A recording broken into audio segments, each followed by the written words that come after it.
Book haul, baby!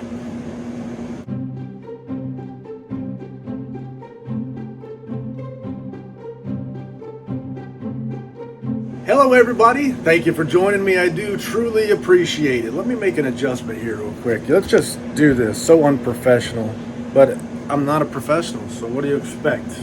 It is book haul time. The month of December actually featured quite a few books showing up at his house. Some of them I showed you videos of, some really amazing, cool, mind-boggling stuff. I figured I might ought to show it off, talk about it, show and tell. But I got some other stuff that I like, stuff from my collection. I don't know if you're going to care about each one, but as a whole, it's kind of interesting to see the kind of stuff people have accumulated and why. So let's get started. One of the first things I have on my stack here sitting beside me is just an envelope. I have some things enveloped in here, and this came directly from a company called VJ Books, and the way I understand it, these folks are retiring, calling it quits, so they're selling stuff off at big discounts and all that stuff.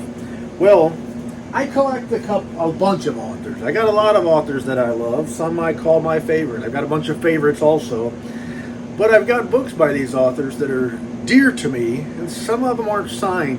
I'm the kind of person that feels like signed is better. So what happens is over time I think, I'll eventually be able to get these books signed, and all will be right with the world. Or maybe I'll buy signed copies and all will be fine.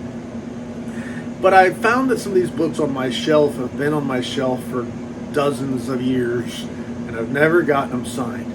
One of my favorite authors, probably, I want to say my favorite. It's hard because I've got some people that I can't say I like this one better than. But this is one of my very favorite authors named F. Paul Wilson. He wrote a series of books that started with a standalone book called The Tomb. He eventually became a series, a Repairman Jack series. And I've met F. Paul Wilson several times. He used to come to a romance writers convention, even though he doesn't write romance, in Orlando, Florida. And when he was there, I'd always try to go, say, hey, get him to sign some books, buy him whatever books he had for sale on his table, and called it good. In fact, I met him at a restaurant one time with some other folks, and he talked for a while, signed some books and all that kind of stuff. But he's had a rough go of it. Stuff's happened. And I started thinking, I may never ever see my favorite author again, F. Paul Wilson. I may never ever see this person again, but I've got some important books in my collection, and I really wish I had signed by him. And I'm not going to send the guy a message asking if I can send him books to get signed, which he's done in the past. Nice guy. But I'm not willing to do that anymore. And so thinking, what is there to do? There's nothing to do. VJ Books, though, has sold book plates, signed book plates. So I bought some book plates signed by F. Paul Wilson. To me, the next best thing to a signed book is a book with a signed book plate on it. So I bought some of these signed by F. Paul Wilson, and I figure I'll just probably tuck them into those books, just kind of lay them in there. They're stickers. It's got an adhesive back. I'll just probably set them in there. Maybe one day I'll stick them on the book. I don't know. But I've got another one of these favorite authors, and this was probably the first author that I would have said, hey, that's my favorite author.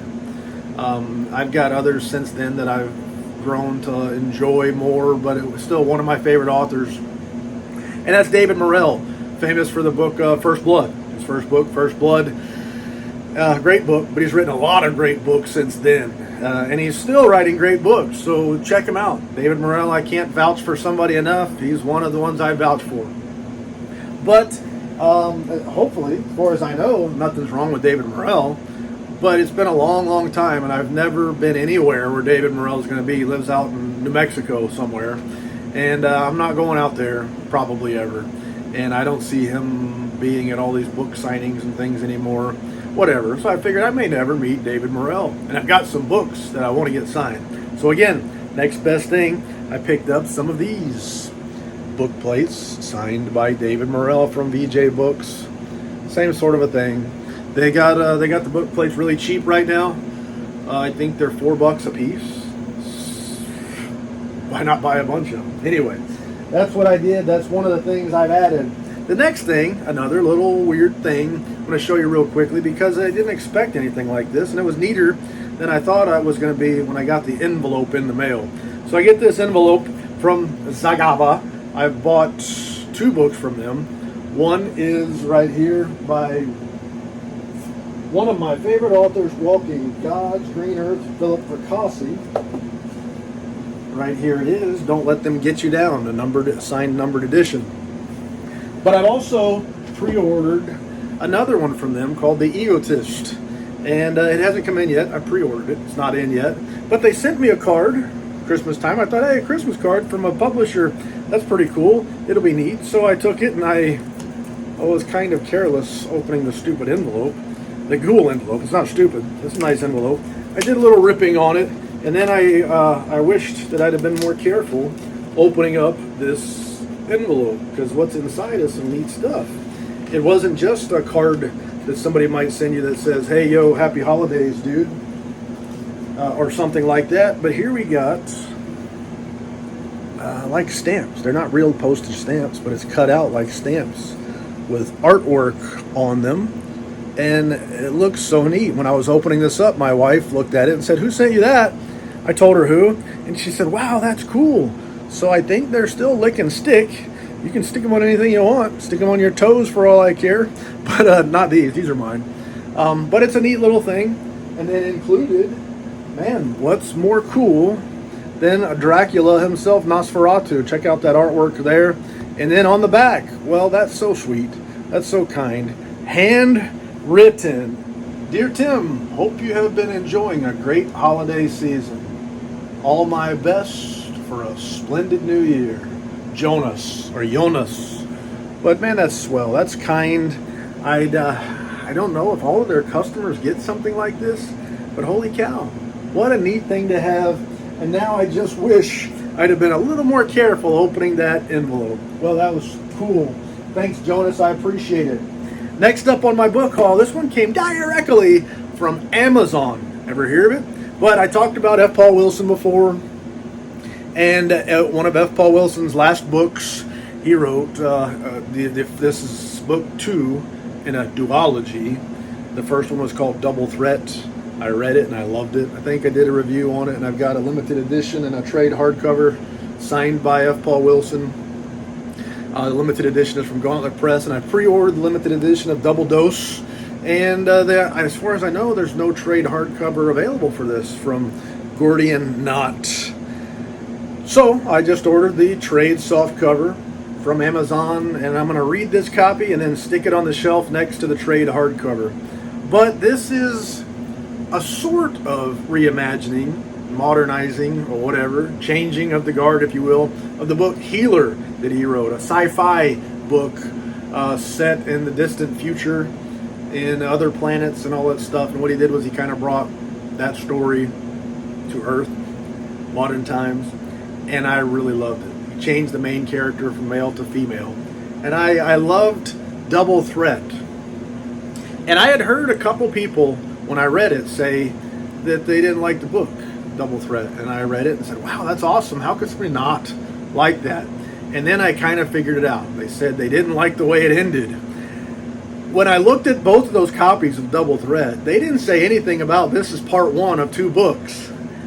So if I'm picking up a book off the shelf and I read it and it cuts off about halfway through what the story should be, leaving off some major important things that need to be solved, they settled some things, they gave you an ending, but they left some big things unattended. I think if I didn't know there was a part 2 coming, I'd be kind of let down. And so I think that might have been a marketing mistake. I don't know. Maybe I'm wrong. But anyway, I can't wait to get into part 2 of that duology, Double Dose. One of my favorite authors. It's like Mother's Milk. An F. Paul Wilson book is so easy.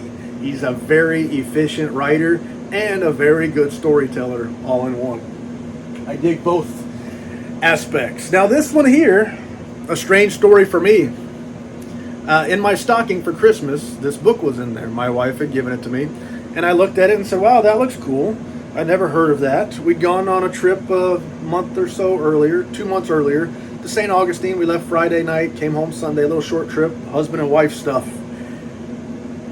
But we'd stopped at stores, and I thought maybe she picked one of these things up in St. Augustine. I don't know. And I said, where'd you get this? And she said, it was in your shopping cart on Amazon, so I bought it for you. And I don't remember ever putting it in there. I don't know how I got there, but when I look at the cover, it's easy for me to tell how I'd be attracted to it. Because if there's two things I like, 2 times a year I love Halloween and I love Christmas. They're just something deeply ingrained. I love that stuff. And when I see things like jack-o'-lanterns and Halloween costumes and ghosts, something deep inside just loves it. The Headless Horseman, I feel good. It makes me feel happy. These types of traditional Halloween things. So I can see just by looking at the cover, that's something that I'd want to have. So looking at the artists and the stories, I first was scanning through this when I picked it up to see, is there a reason why I wanted this book? But I didn't see any of the authors that I usually chase. But there are some great authors on here that I need to start reading. So I'm excited to read this book. I'm excited because it looks so doggone cool and it's got an interesting story. I still don't know how it got in my Amazon shopping cart, but I'm glad it did. This next book to me is a bit of a surprise. It's not a surprise that I got it, but it's a surprise what I got when I got it. One of my favorite authors walking God's green earth is a man by the name of Joe R. Lansdale. And years ago, there was a series called The Masters of Horror. One of those episodes, that might have been the very first episode on that series, was directed by Don Coscarelli, and it was called An Incident on and Off a Mountain Road. And I watched that, and I loved it. And somewhere in there on that episode, it said something about, based on a story by Joe R. Lansdale, something along those lines. And I said, hey, I know that guy. So I looked it up, and it was a great short story written by Joe R. Lansdale, and I liked the movie an awful lot. It had some stretches in terms of, is that really possible? But I really liked the movie, and I really liked the way it ended. It was a wow to me, a wow sort of an ending, and yeah, I really dug it. And I couldn't wait to go get the limited edition anthology in which that story first began, and that was Night Visions 8, published by Dark Harvest, signed limited edition in a slipcase. Get one if you take a notion. But I'd seen a picture of this book somewhere on the Joe R. Lansdale Collectors Facebook group, probably. And I said, shoot, Incident and its own standalone little hardcover thing, I'll buy it. When I got it in the mail, I didn't know it would be this big. And I didn't know it would have all this kind of stuff in it. So it's got all sorts of stuff. So it's Incident on and Off a Mountain Road. So you got some road stuff in here, and I can't show you this whole daggum thing. But there's all sorts of cool stuff in here. It just, from Crystal Lake Entertainment. It just looks really cool. All sorts of things for Karen Lansdale, of course. JRL.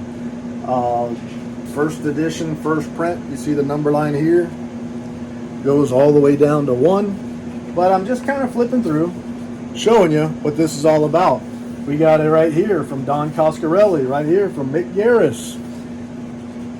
Look on farther, we just got more, and here's our story begins. So that's what you're reading when you read this book. And then I flip to artwork. Holy cow. And I flip more artwork. So I didn't expect that I was getting this. I expected that I was overpaying for a hardcover book on Amazon. I think it was $24, $25 for a story just because I wanted it. I wanted a hardcover version, and I felt like that's too much money to spend for a short story hardcover trade edition, but I was wrong because I didn't realize, I didn't know, I didn't look. This thing is just chock full of awesome features, and Moonface looks a little different here than he does in the movie for sure. But wow, holy cow, look at all the stuff that comes with it, and I'm halfway through. This is a book haul video, not a book unboxing video, but it's just awesome, man. So great. Did I get my money's worth? Absolutely. If I ever get the shot, I'm going to get Joe R. Lansdale to sign this and put it up on my shelf. But that's a good one. Go out and get it. Also, I collect novelizations for movies that I like. And sometimes it may feel embarrassing to admit some of the movies that I like. But I don't know. Over the Top, when I was a kid and it came out, it was bad to the bone. And when I watch it now, I still like it, man. But I wanted to get this novelization of Over the Top. And I got one on the eBay. It came in, and it is, well, it's in better condition than I expected, better condition than advertised, and it is indeed a first edition, first print copy of Over the Top with some, like many of these novelizations from the period, some stills from the movie inserted in the middle. So glad to have that one, glad to add it to the collection of novelizations. Some of these novelizations that I got are worth a lot of money and some are not. This was not an expensive one, but it was a good one for me. One that I'm glad I was able to add. Not all things are measured by value in dollars, and sometimes books are just that way. May not be worth a lot of money, but I'm glad to have it on my shelf. Sure enough. Tyler Jones, ever hear of him? By all means, hear of him. I read a book called Midas. It was published by Earthling Publications, signed limited edition, part of their Halloween collection, and I really, really, really liked that book, so I had to pay attention to the author, and this is his latest, Heavy Oceans. I haven't read it, haven't gotten to it yet. I've had it sitting around for 2 or 3 weeks, I don't know, but I bought this directly from him, and not only is it signed by the author, Tyler Jones, a trade softcover. There are trade hardcovers coming out. But in addition, he added this little ad. And look what he added to the little ad. So, nice. Very nice, Tyler. I appreciate it. And then on the back here, Tim, thanks so much for all the support. All the best. Tyler Jones, 12/7/23. So cool. And then this one here, just flat out signed. And man, if there's one thing I love, it's things that are signed. So Tyler Jones, thanks for the hookup. Good work, brother. I have complete faith that this book will be every bit as good or better than Midas, which I did truly enjoy.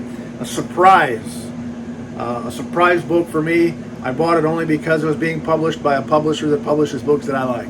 And when I got it and read it, it was so pleasing, such a pleasant surprise. So Tyler Jones, you're on the list, brother. All right, we're getting there. I also love and collect books from an author named Robert McCammon, formerly known as Robert R. McCammon. Get the R out, get it? But this is his first novel, Bail. And since he wrote it so long ago, I haven't had time to read it yet. Read a bunch of McCammon books. I haven't read this one. But I wanted to get an early softcover copy of this book. And I ordered this one in. Hopefully one day I get a chance to meet Robert McCammon again. Seems like every time he releases a book, he ends up doing a book release party at a bookstore in North Alabama, just outside of Birmingham. And the last 2 years, I've been able to hit those up. So I'm always looking for something to get one of my very favorite authors, Walking God's Green Earth, to sign. And this is probably book 1 or 2 for my next chance, if it happens. I don't want to count my chickens before they hatch. Next up, I got a Raymond Chandler book from Easton Press. And this one, Easton Press published 3 of these books. The first one was The Big Sleep, and The Long Goodbye was another. And then Farewell, My Lovely is, I think, the only other of the 3 books of the Philip Marlowe series that they published, as far as I know. I had the other 2. I wanted to get this one. I got it at a song. Easton Press is a nice, they make nice books with hubbed spine ends, leather bound, gold gilded page edges, and a built-in ribbon marker. So it's a neat set of books. My wife looks at the shelf that has the Easton Press books on there, and she always says, I wish you had a whole library full of those books. They look so good. The problem is I only buy the ones that I really want, which is not enough to fill a whole library. But as I get chances, there are some out there that are so expensive on the secondary market, I'm not willing to pay $300 for Jaws, or some of the others that they have. My favorite book, Alas Babylon, they have. I'm not willing to pay the prices, so I don't have them. Maybe one day I'll stumble into them, or they'll reprint them or something like that, and I'll get them on the shelf. But glad to have that one indeed. And the last book in this particular book haul comes again. It's a collection of stories from Joe R. Lansdale. And I already had the signed, numbered, slip-cased edition of this Mad Dog Summer and Other Stories. But this signed version from Subterranean Press was one that I also wanted. And I think it was signed, yeah. They put in a signature page, and it's signed. It's not numbered. I don't know how many of these trade editions or deluxe hardcover editions that they made. But they were $40, and they also made the signed numbered edition with different artwork and all that on there. But I've been wanting this one for a while, and I got a chance to get a cheap one. The seller on eBay shipped this thing in an envelope, and it didn't come in perfect condition, which annoyed the heck out of me. But I figure I'll let it slide. And anyway, it's adequate for me for what it is as far as condition goes. But there is the table of contents. Joe R. Lansdale is one of my favorite authors on the planet, and he's been extremely prolific in terms of writing short stories. Lots of novels, but also lots of short stories. So adding another Joe Lansdale short story collection to my shelf. I've got a shelf that's just full of Joe Lansdale short story collections, and then I've got another shelf that's got more. So a bunch of them, and always great to add these to my collection. Slowly check off the box of the editions of the books that I want. And that being said, I can think of no more lies to tell. So thank you for your time. I do truly appreciate it. And say la vie, baby. Doo-doo.